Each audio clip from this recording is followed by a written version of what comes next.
Good morning. I'm not ashamed to say I'm dragging a little bit this morning, but otherwise, I'm doing all right. I hope you are doing well. Uh, and if you want to grab yourself a cup of coffee or hot tea if you'd like, you know, however it suits you best. And we're going to talk about some wisdom.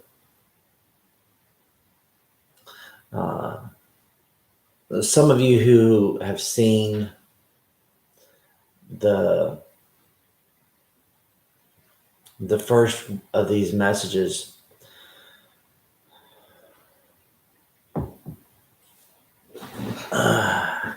you know that these lessons, we're not going to get too formal about this. If you were to come over to my house and sit down with me, and I just got up, this is what we would do. Sit down, have a cup of coffee, and we might talk about the day's events. We might talk about some other things, but we just talk.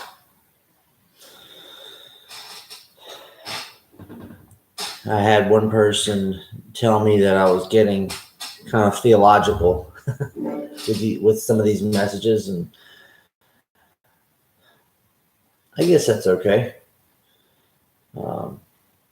Sometimes we need to have a little bit of theology, although I don't really like the word. But the goal of these messages is for us to be able to have some wisdom to operate in the days we live in. And some of these will require a little bit of theology, if you will. All right, this morning we are in Proverbs chapter 3.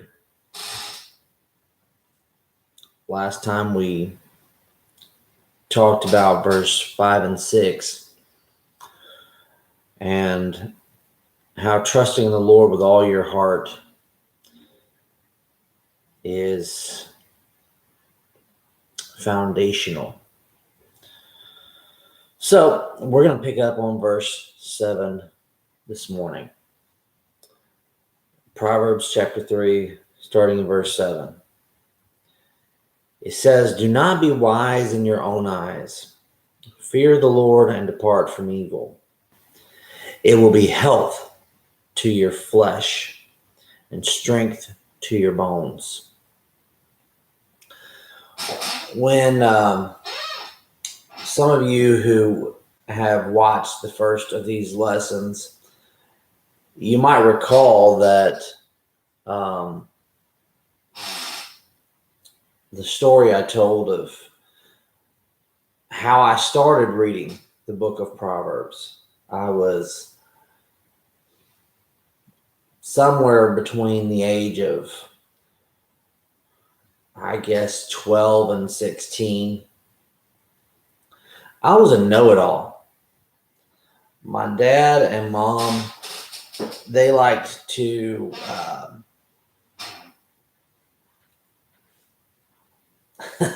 for lack of a better term, debate matters of theology back and forth. And so I grew up hearing a lot about the Bible. I grew up in church and, went to Sunday school, listened to the sermons, and then, from different perspectives. And so I had a lot of exposure to the scriptures, even from an early age.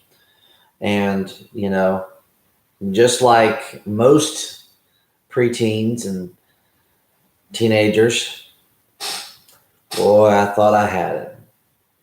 I thought I had all the answers. Put me in front of a Mormon or put me in front of a Jehovah's Witness. Let me debate them. I can debate them into the floor, right? No. So you can imagine when I started reading the book of Proverbs and came across chapter 3, verse 7, hit me square between the eyes. Do not be wise in your own eyes. Boy, there's a lot of people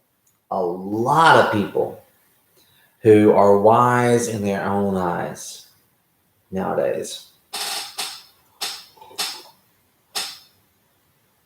And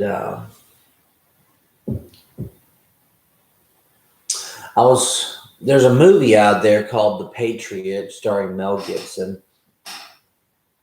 I'm not necessarily endorsing the movie. It has some stuff in it that's good and some stuff in it that's bad. I'm very careful about endorsing movies, but at one point he's reading through the general's personal journal, war journal. And in reading the general's journal, he came to his crew and he said, "I've just been in the mind of a genius." And, so the crew starts getting a little bit discouraged, and I can't quote it exactly, but he says something to the effect that pride is a weakness. Pride is a weakness. And here's why pride is a weakness.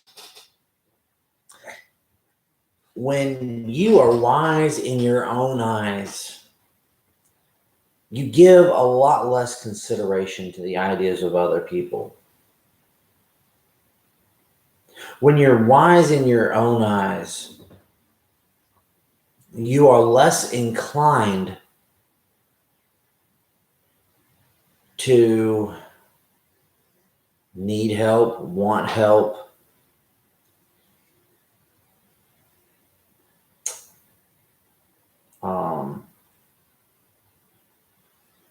My wife and I have talked to people who are struggling in their marriage, and we've told them, why don't you go see a counselor?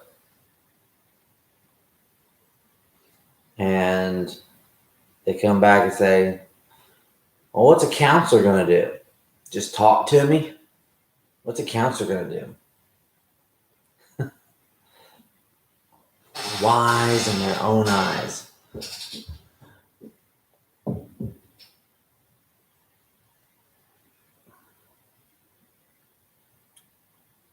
Don't be wise in your own eyes, because a lot of times doing so will cut the legs out from underneath you.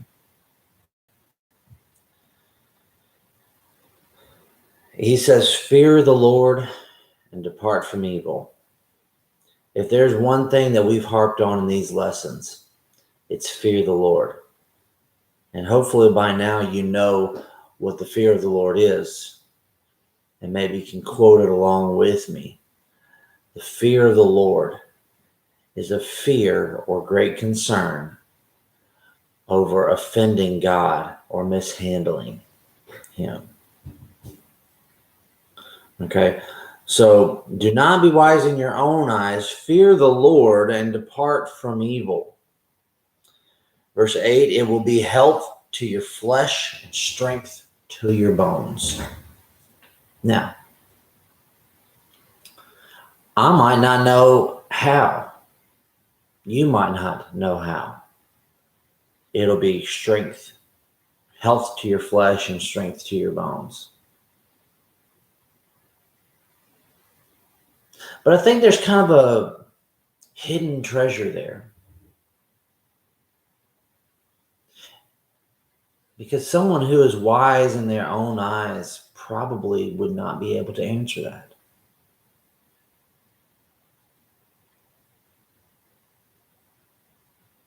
I know as somebody who was wise in my own eyes in my youth, I wouldn't have been able to answer that. I'd probably come up with something. But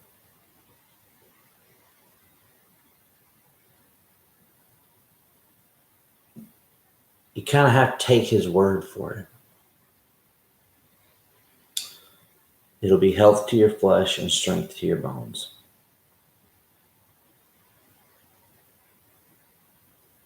Yep, it's good. Verse 9. Honor the Lord with your possessions and with the first fruits of all your increase. So your barns will be filled with plenty, and your vats will overflow with new wine. All right, let's talk about that one. Pastors love talking about tithes. Well, I say that. Well, actually, a lot of pastors don't like talking about tithes. In the days we live in, people love money, and they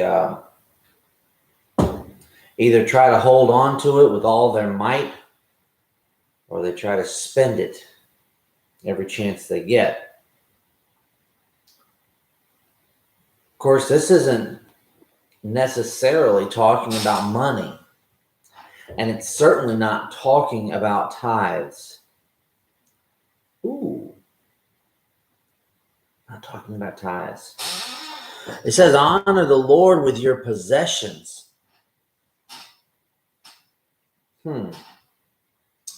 Honor the Lord with your possessions.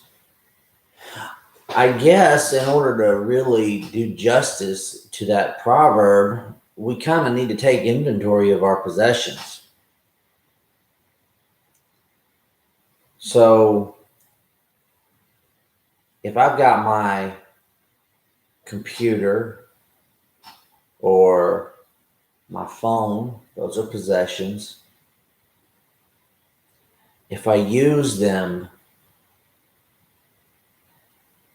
to look at pornography, if I use them to watch bad movies, that's a whole nother topic right there. What would be considered a bad movie? I'm not going to get too deep into that theological pit. There's plenty of time for that. Just plugging my computer in.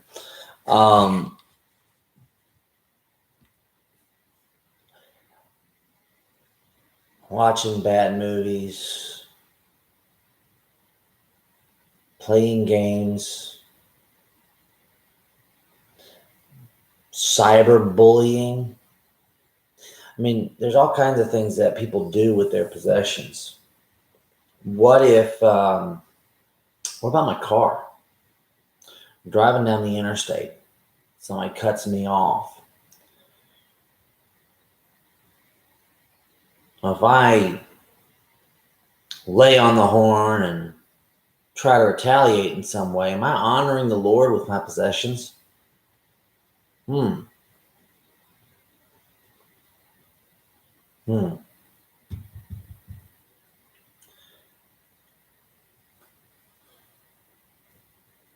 it'd be a good idea to kind of take inventory of our possessions and think, okay, I've got this.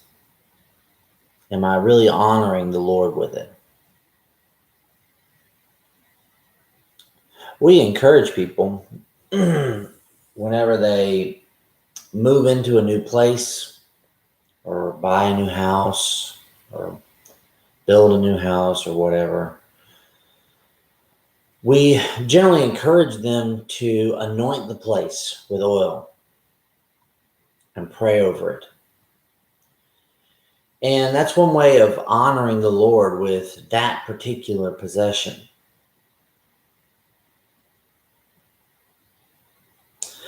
But he doesn't just stop there. I mean, to be honest with you, honoring the Lord with your possessions, that's a big enough topic. There's a lot we could talk about with that. I possess a TV. Do I honor the Lord with my TV?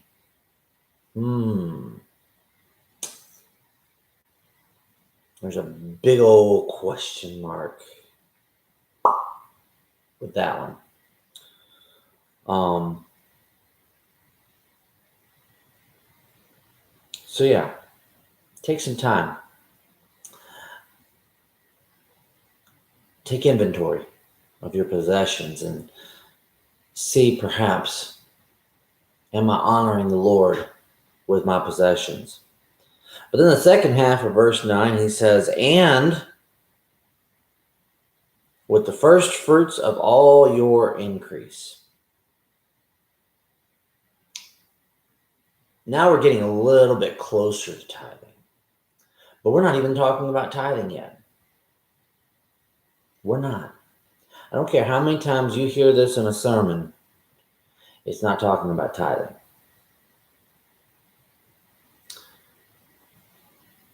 The whole scripture here is talking about honoring the Lord. It's not talking about anything obligatory. It's not talking about obligations. It's not talking about you have to do this and you have to do that.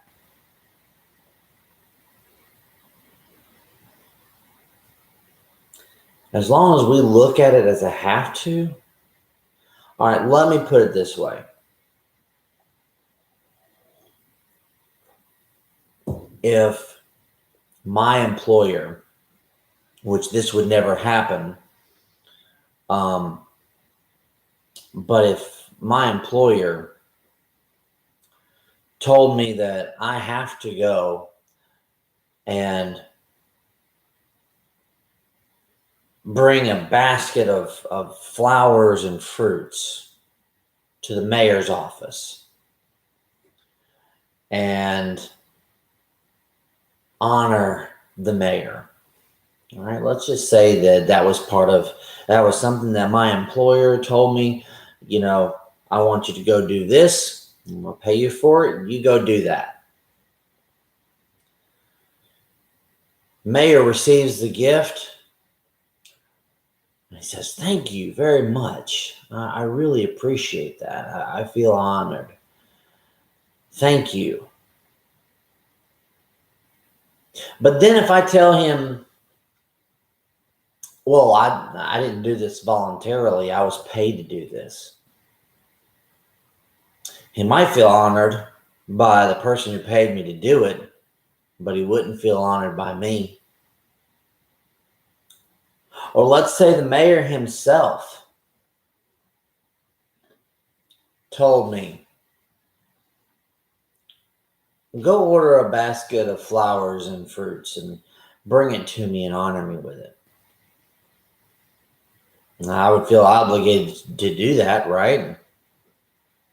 Well, maybe not in this day and age, but in general, it's a story here. If I did that, he wouldn't feel very honored. Why? Because he told me to. Because I was obliged to do it. It wasn't my idea. I didn't want to do it. I had to do it. Right? If somebody has to give me something, I don't feel honored if they have to give it to me. So let's put it this way. If you're giving your tithes and you feel like that's your obligation, that's your duty. If you're giving tithes and you feel like that's your duty, then are you really honoring the Lord? You're being obedient.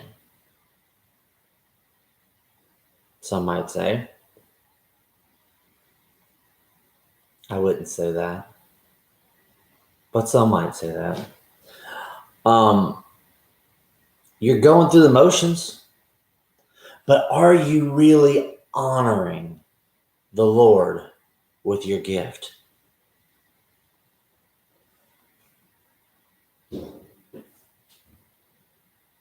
are you honoring him with the first parts?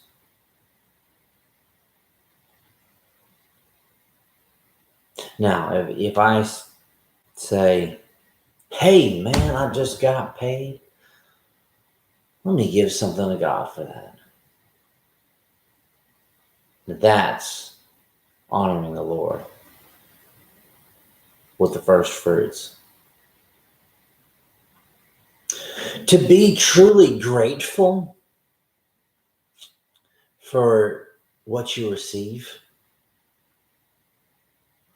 I mean, to actually think about it. And look, I'm guilty of not doing that sometimes. To actually think about,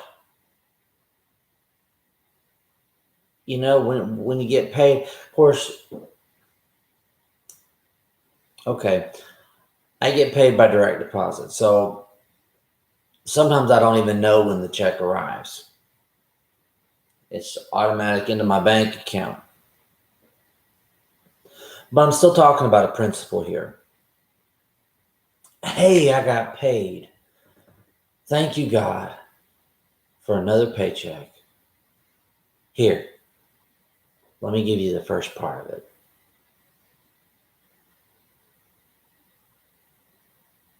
Now that is honoring God.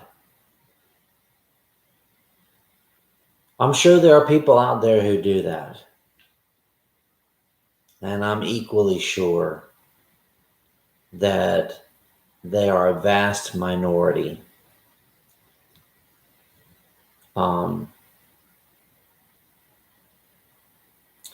Solomon says, honor the Lord with your possessions and with the first fruits of all your increase. So your barns will be filled with plenty, and your vats will overflow with new wine. Now, if you just think about it,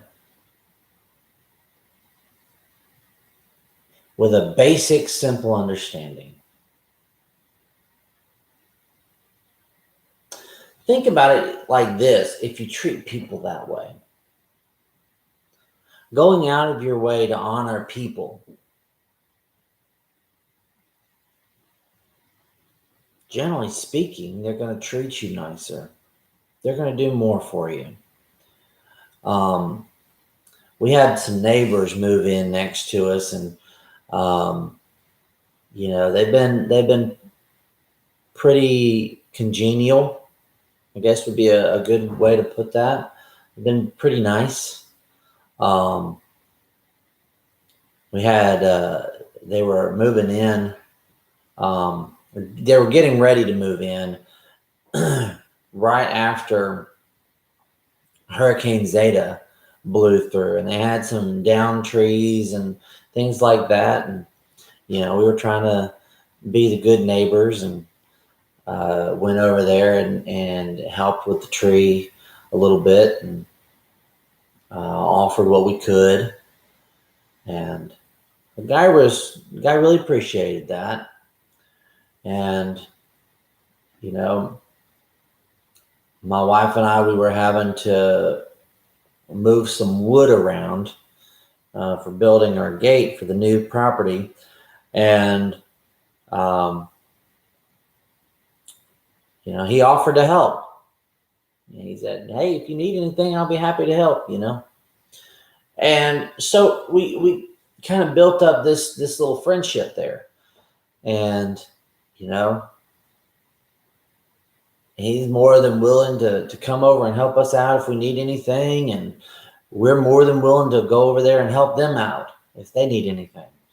And it's just kind of a good relationship there. Can you imagine having that kind of a relationship with the Almighty Creator of the universe?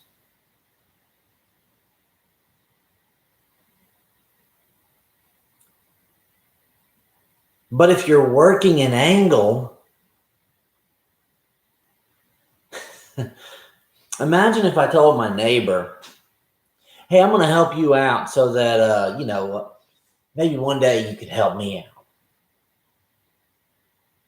I don't know about you, but I wouldn't like that.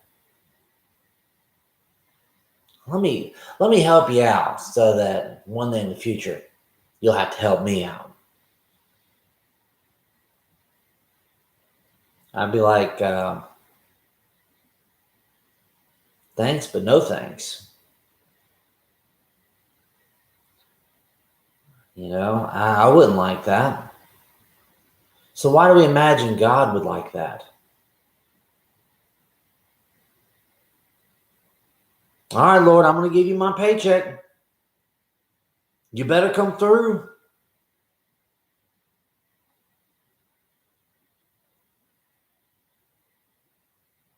All right, Lord, I'm going to give this.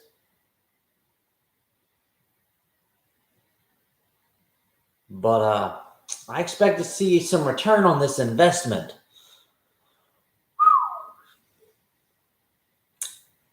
Boy, that's a shoddy way to give honor.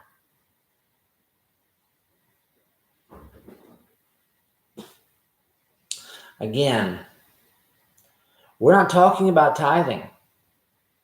We're not talking about giving 10% to the church. We're not talking about that. What we are talking about is how to give honor to the King.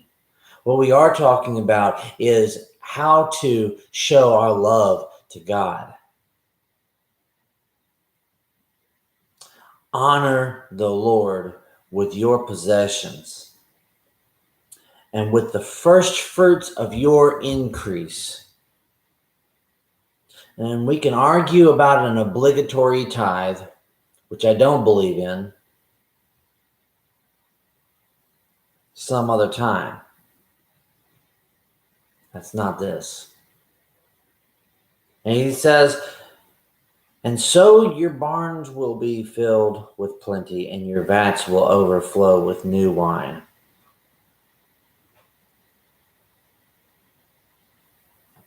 Now, there is a principle of sowing and reaping. It's a law of nature. You sow, you will reap. That's one of those hard, fast rules. It'll happen.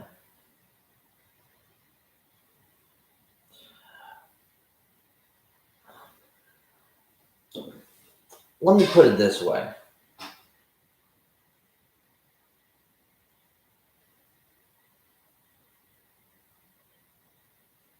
If I helped my neighbor move some stuff,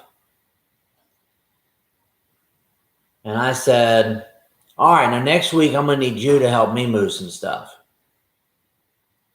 he might say, okay.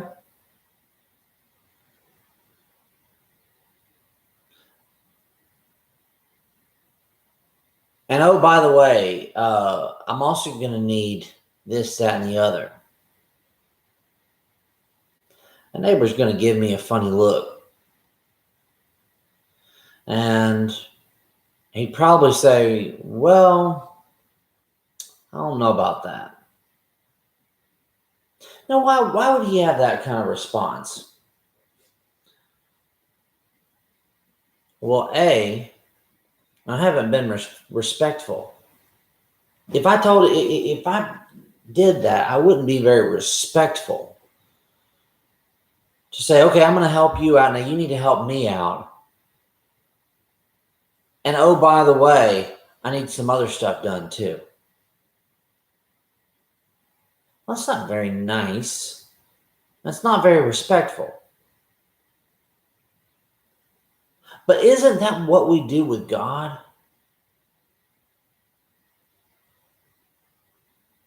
God, here's some money, and I expect to get that back with interest, right? We don't want him just to give us, If I give $50 to the church, I don't want God to give me just 50 back. I want him to give it pressed down, shaken together, and running over, right? I want it back with interest, right? Come on, y'all. Some of y'all know that's how you give to the church. I want it back pressed down, shaken together, running over. But not just that, God, I want you to do this and this and this. And do we expect God to feel respected? Do we expect God to feel honored? If we do, we are truly fools.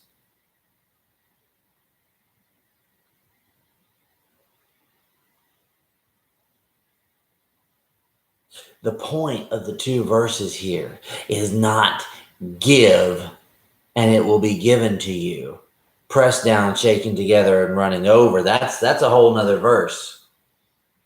The point is not give and it will be given to you. The point is honor the Lord. Honor the Lord. That's the point. And oh, by the way, if you do, you're going to find that the king is going to be very gracious. It's not about a quid pro quo. It's not about a I'll scratch your back, you scratch mine. It's a matter of if you honor the king, and I mean truly honor God, you're going to find yourself in a good position.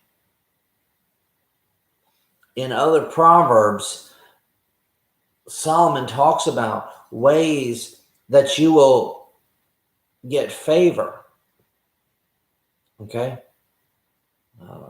The other day we talked about chapter 3, verse 3. He says, let not mercy and truth forsake you, and bind them around your neck. Write them on the tablet of your heart, and so find favor and high esteem in the sight of God and man. Let me tell you something. God extended mercy to you.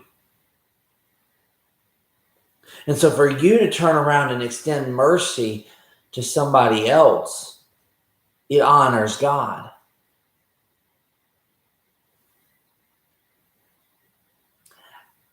And whenever you honor God, again, to do something for God and expect a return is not honoring him.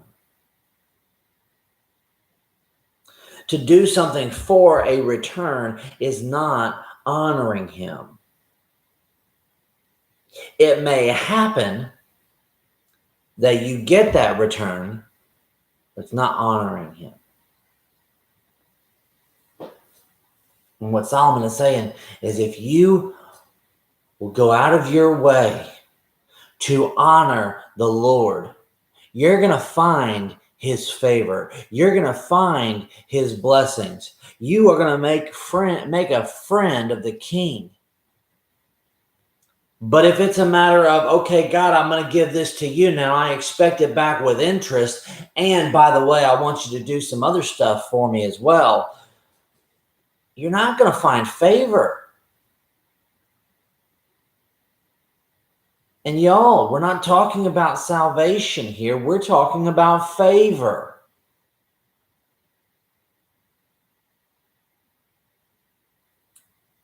Honor the Lord. Here I went and got long-winded and forgot to drink my coffee. I can't blame anybody but myself. But like I said, I did get long-winded. We're at a good stopping point for this lesson. Take some time today Think about your possessions, what you personally own, what you have, and how you can honor the Lord with your possessions, and how you can honor the Lord with your increase. Check your heart. Am I giving so I can get back with interest? Am I giving to obtain brownie points? Am I giving to with an angle to try to get special favor? Or am I honoring God because He deserves it and because I'm grateful? Sometimes it's really, really good for us to examine our motives on stuff. All right, here I go again, getting long-winded. I'm going to go ahead and end the video. Y'all have a blessed day, and I guess that's it. Have a blessed day.